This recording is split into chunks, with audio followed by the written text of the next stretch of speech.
Ouais, bonjour à tous. Voilà, donc nous sommes le 5 décembre, hein, journée de grève hein, pour les régimes de retraite, hein.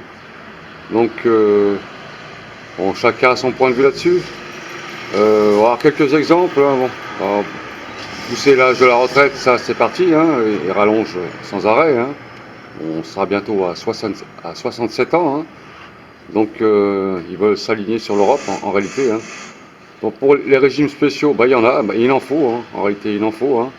Juste un exemple, est-ce que vous pensez qu'un qu'un gars hein, qui travaille sur des travaux extérieurs hein, en plein hiver hein, puisse monter sur un échafaudage comme ça à 65 ans ou 67 ans hein, et exercer un travail pénible dans le froid avec, en soulevant des poids sans arrêt?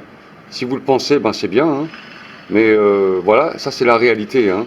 Donc il y a la réalité du terrain, et après il y a les opérations comptables des polytechniciens. C'est comme ça que ça s'appelle, hein, les politiques, hein.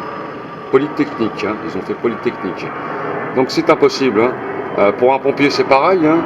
Pour un conducteur de bus c'est la même chose, hein.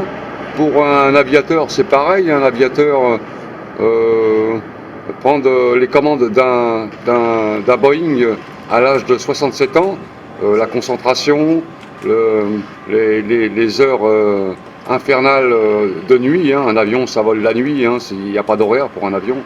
Donc tout ça, ce sont des, euh,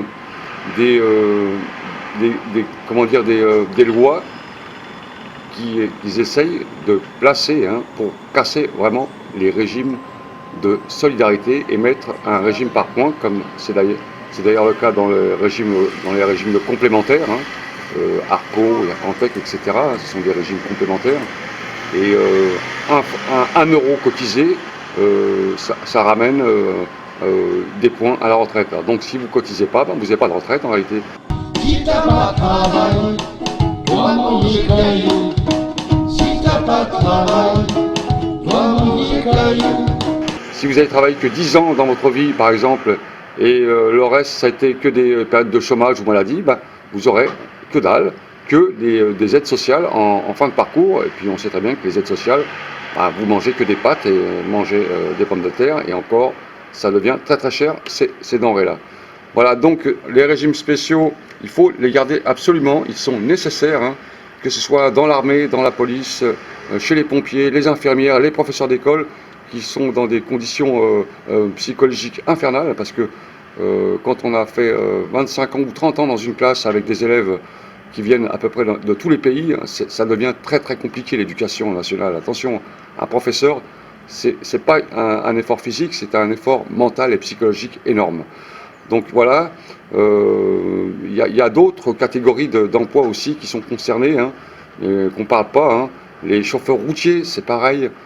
J'imagine pas, moi, qu'un chauffeur routier il puisse prendre le volant de son Smirmorque à 65 ans. Ça serait dangereux. Les travaux pénibles sur la voirie, c'est pareil. Ce sont des métiers qui sont pénibles. Les gens, ils sont cassés à 55 ans. Ils ont les reins qui sont complètement foutus, le dos abîmé. Ça, il y a une réalité qu'il faut prendre en compte, absolument. Il faut s'en souvenir, hein. Les polytechniciens, ils réfléchissent sur des problèmes de comptabilité, mais ils n'ont pas une approche véritable sur la réalité de la vie quotidienne des gens, hein. Donc, il faut garder ces régimes spéciaux. Ils sont vraiment nécessaires à l'équilibre et à la sécurité en plus, parce que là, on touche à la sécurité. Si on touche aux régimes spéciaux, on touche à la sécurité, hein. Un conducteur de TGV à 65 ans, non, négatif. Un aviateur à 65 ans, non, négatif. Un pompier à 65 ans, négatif. Un militaire à 65 ans, négatif. Un policier à 65 ans, même bien avant, négatif. Un médecin à 65 ans, bon, ça, ce sont des catégories, dans tout ce qui est médecine, tout ça, il faut des gens qui ont gardé toute leur capacité physique, parce qu'un médecin aussi c'est malade, hein, ne croyez pas, hein.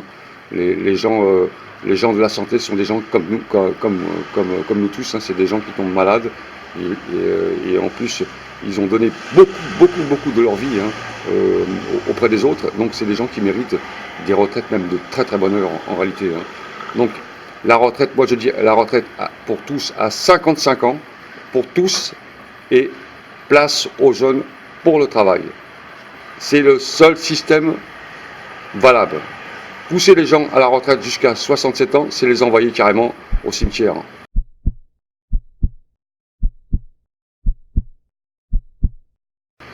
À 55 ans, on est déjà bien cassé, car on vit dans une société qui est très complexe, qui est très tourmentée, beaucoup de problématiques dans les grandes métropoles, les conditions de vie se dégradent pour tout le monde, les conditions d'habitation se dégradent, on est un système social qui est à l'agonie parce qu'il n'y a pratiquement plus d'employés nulle part. On voit bien, on fait les queues partout, dans les postes, dans les administrations, les dossiers sont traités en retard, tout marche par téléphonie ou informatique. C'est devenu un système compliqué, contraignant, et où les gens deviennent abrutis et dépressifs. Donc les gens qui gouvernent n'ont aucune approche de la réalité. Le souci, il est là, il y a un grand fossé. Voilà, donc bonne journée de grève à tous, et vive les luttes sociales. C'est là qu'on peut gagner quelque chose. Salut à tous!